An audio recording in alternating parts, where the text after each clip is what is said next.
Assalamualaikum warahmatullahi wabarakatuh. Suhasri Ustaz Makno, Ustaz Ghazali, rakan-rakan yang dapat bersama pada malam ini. Sudah tentu hari ini merupakan kesinambungan daripada hari-hari kesedihan kita setelah satu demi satu tokoh pimpinan kita pergi mendahului kita, dan yang terakhir apabila Profesor Dr. Azumadi Azra, walaupun beliau bukan seorang ulama tetapi seorang tokoh yang banyak memberikan sumbangan dari segi pemikiran, termasuklah dalam program-program yang dianjurkan oleh jamaah khususnya ABIM. Banyak yang telah disebut oleh Ustaz Makno Manuti sebentar tadi, dan secara perbandingan saya mungkin merupakan generasi yang agak jauh daripada beliau. Cuma dapat berjumpa sekali pada tahun 2015 bersama Ustaz Makno di Qatar, dan pada waktu itu pun kita dapat melihat keuzuran beliau. Tetapi satu perkara yang saya amat terharu, ya, walaupun pada waktu itu beliau sudah tidak menerima tetamu, ya, tetapi apabila dimaklumkan rombongan daripada jamaah ABIM, walaupun dalam keadaan yang uzur, pada waktu itu beliau mengambil kesempatan untuk bertemu dengan kita. Dan pada malamnya, kalau Ustaz masih ingat, kita menjadi tamu kepada anaknya, ya, mana pun beliau tidak dapat hadir pada malam itu, tetapi meraihkan kita, ya.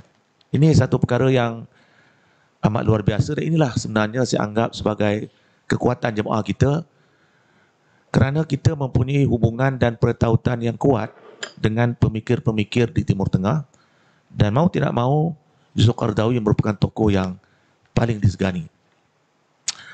Saya masih ingat ada seorang rakan yang membuat kajian tentang pengaruh Timur Tengah yang membentuk pemikiran masyarakat Melayu, ya.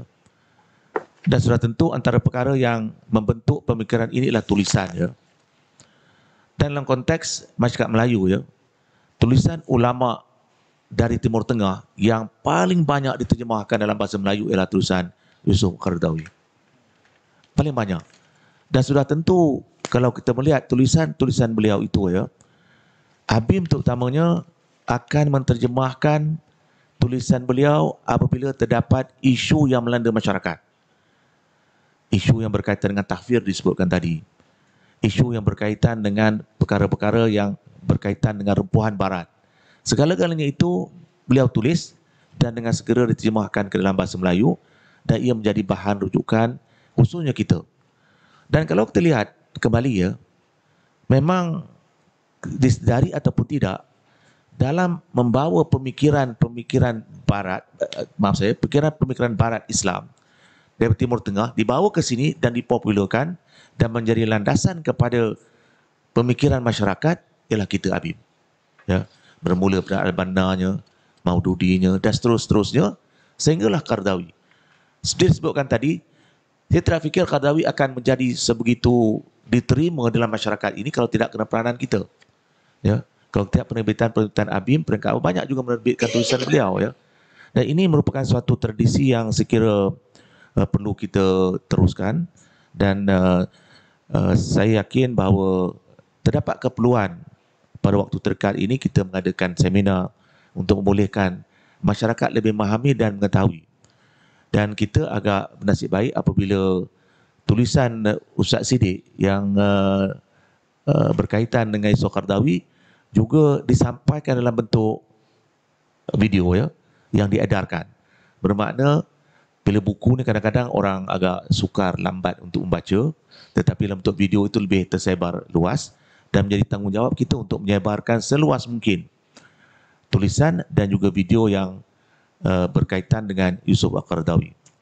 Saya tidak bercadang untuk bercakap panjang kerana banyak yang telah dinyatakan oleh Ustaz Makno tadi, dan saya yakin rakan-rakan lain juga mempunyai pengalaman dan juga terhimbau dengan pemikiran beliau, dan sudah tentu kita mewakili jemaah dan seluruh masyarakat Islam Malaysia merasakan suatu kehilangan yang sukar untuk dicari ganti. Dan Alhamdulillah Allah memberikan beliau usia yang panjang. Dan sebabkan usia yang panjang beliau berjaya menghasilkan tulisan yang banyak. Ada orang usia yang panjang tapi macam mana nak kata ya?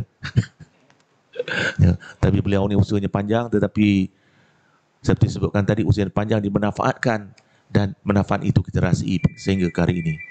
Sehingga sekadar itu untuk mengenang almarhum yang kita amat merasai kehilangannya. Assalamualaikum warahmatullahi wabarakatuh.